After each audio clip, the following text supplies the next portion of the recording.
This is Cape Chronicle. I'm Jacob McClellan.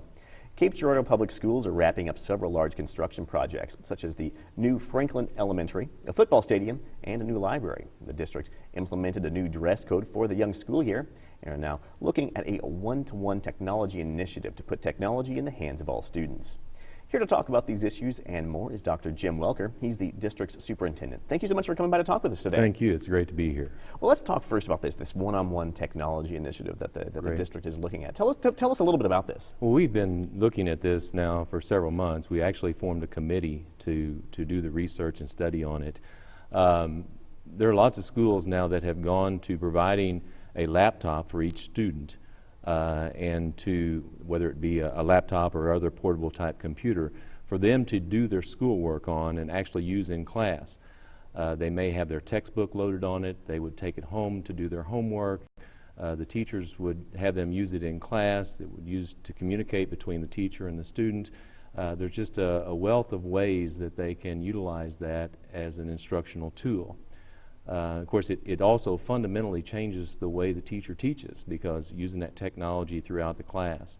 They've even done something called flipping, where the teacher records the lesson and sends it home with the student watches it at night, comes back to school ready then to do their homework or other activities in the classroom. So there's really some great things going on with technology today in schools. Sounds like students would lose the excuse also that they left their homework at school and can't do it at home. Well, exactly. You know, they would be taking it with them, and so I think one of the things that's been interesting as we look at research on this is that the students are so much more engaged.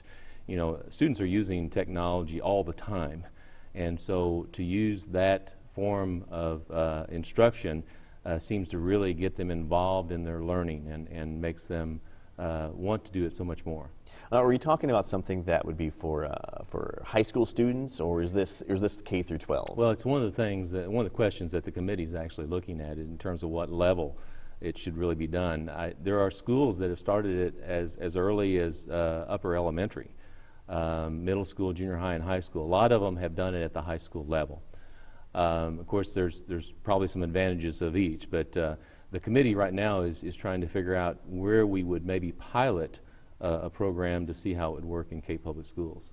Are there any estimates on how much something like this might end up costing? Well, and that's one of the big questions. And you know, you might pay as much as $400 or $500 per laptop. So, and then you have to make sure that you have the infrastructure in place. One of the things that you would have to do too, of course, is to train your staff and make sure that you have the tech support. So you know, the cost could get up there in a hurry, particularly if you try to do it over a whole building, for example, or to a large number of students.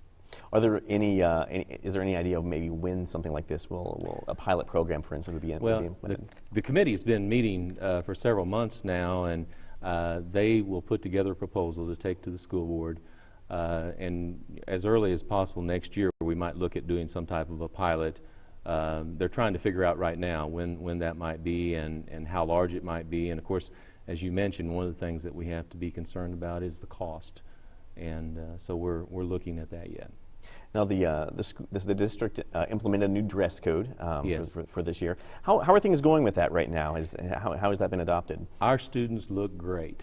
It's really been interesting as I've gone around to the buildings and have seen the students. I've gotten lots of compliments from the community in terms of how our kids look.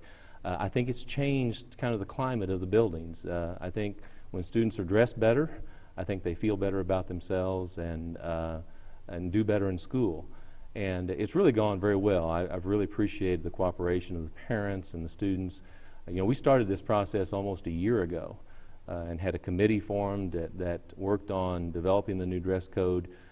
They made a proposal to the board, and the board had several meetings, some forums to gather input from the community, and developed a dress code that we then communicated to the community for several months, obviously, before school started. So it's gone very well. We've had very few problems, a few here and there, but we try to, you know, if a student comes to school without appropriate dress, we try to work with them.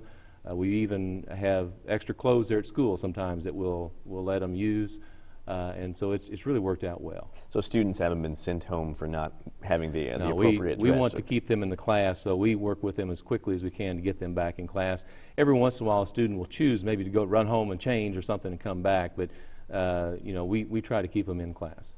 Have there been any challenges to the new code?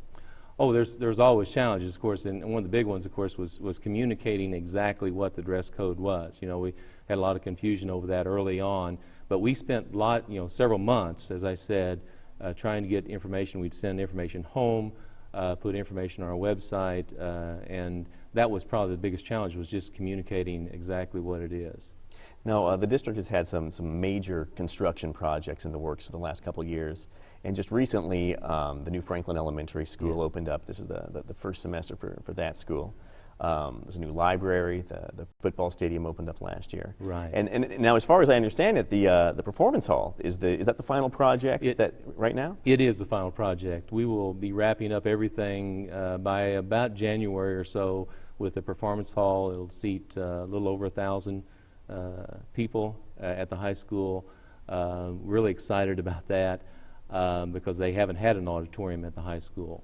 But all the other projects, you mentioned Franklin Elementary, just a wonderful elementary school. We wanted to stay as a community elementary and stay in that area, and so we built that elementary right next to the old one, and it's a great addition to our school facilities. We've got the new library at the junior high, which the board has agreed to name that after Lewis Lorimer.